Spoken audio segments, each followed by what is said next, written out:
Hi, I'm Stacey Hyde, and I'm back with another episode of Better Financial Health in 15 minutes or less.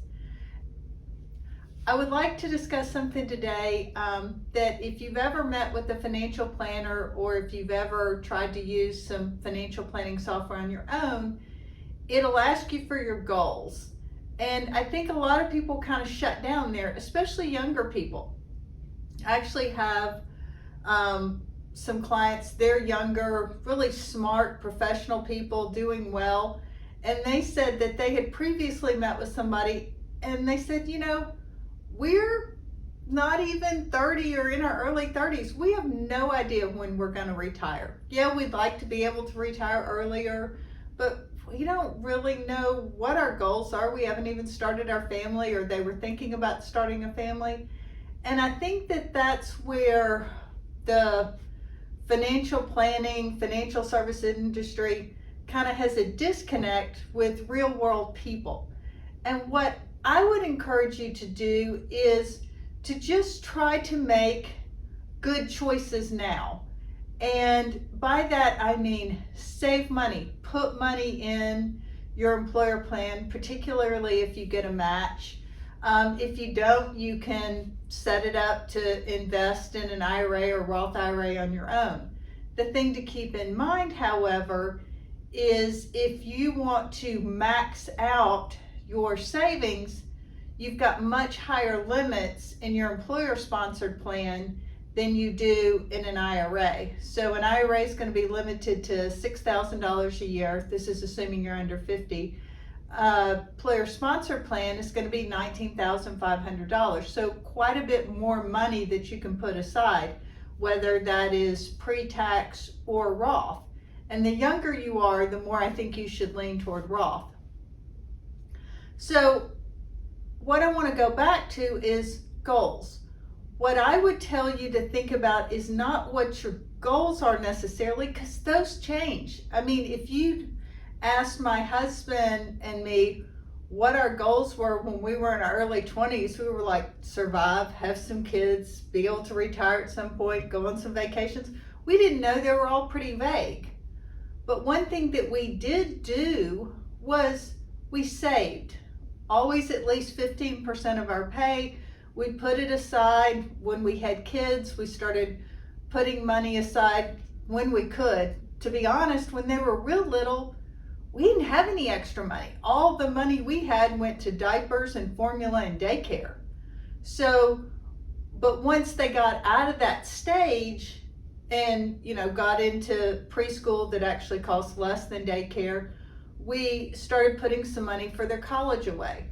So it's those types of things that give you choices later on. The best time to start something is always yesterday. If I had done it 10 years ago, yeah, that would have been a better time to start.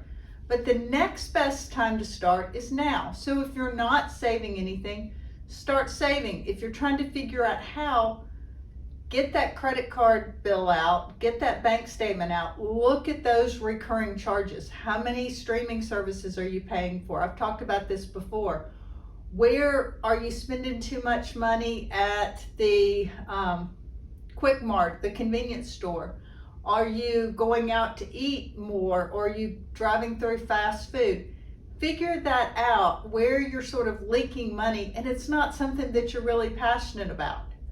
I don't want you to cut out things that you're passionate about. If you love to go camping on the weekends, well, then you need to find some other place in your budget to cut, because that's not necessarily an expense. I mean, realistically, it's, but it's also an investment in your peace of mind, spending time with those you love. If you love to do go on trips or whatever, that's an important thing to put money aside. If your hobby is shopping, more power to you. Would you like to do mine? I hate it. But if that is, you need to set aside some money, and that's your budget. Use cash, because you'll spend less if you're spending cash. Counting out 20s is a lot more painful than handing somebody a credit card or even a debit card.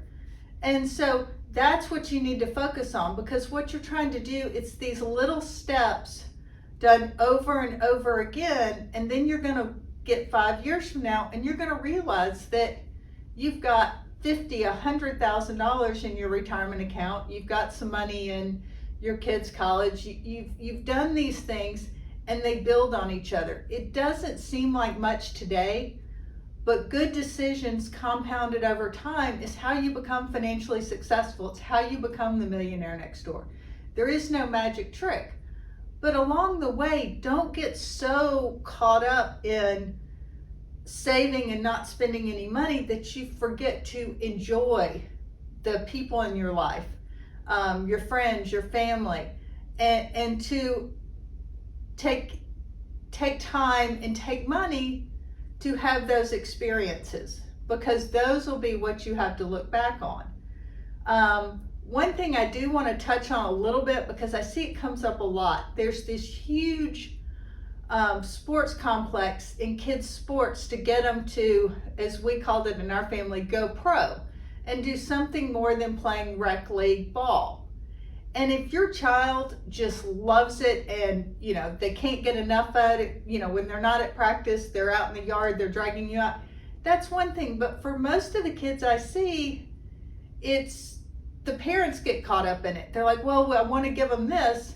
But the downside to that is, and there's starting to be a lot of studies on this, downsides to this for kids, they get burnt out. There was an article this week about one of the players for Connecticut basketball. She's going to be out with an ACL, and they think that it could be because she never got any rest between seasons when she was a kid. She just played basketball all the time, and her body never had a chance to fully heal. So I think that that's real. I also think kids have burnout, and then they don't go on to play in college because they're burned out. So, and I say this because the cost of travel ball and these pro teams, it's not inconsequential, because you've got meals, you've got hotels, you've got gas, you've got wear and tear on the car, you've got wear and tear on your family and the kids. So really think long and hard, and maybe wait until they're 11, 12 to get into that sort of pro line of thinking. I know that a lot of us have read about 10,000 hours and Wayne Gretzky, and that's why he was so good at hockey. But you can get it without having to spend tens of thousands of dollars and taking your kids everywhere. So just really think long and hard about that. Look at the physical, emotional, and significant financial costs for that before you just jump in because everybody else is doing it. But don't think so much in terms of goals. Think about making the best financial decision and just setting aside a little bit of money along the way, living within your means. It's not magic, but over time, compounding interest is magic. And let it work for you. Enjoy your life. And thanks so much for tuning in. This has been another episode of Better Financial Health in 15 minutes or less.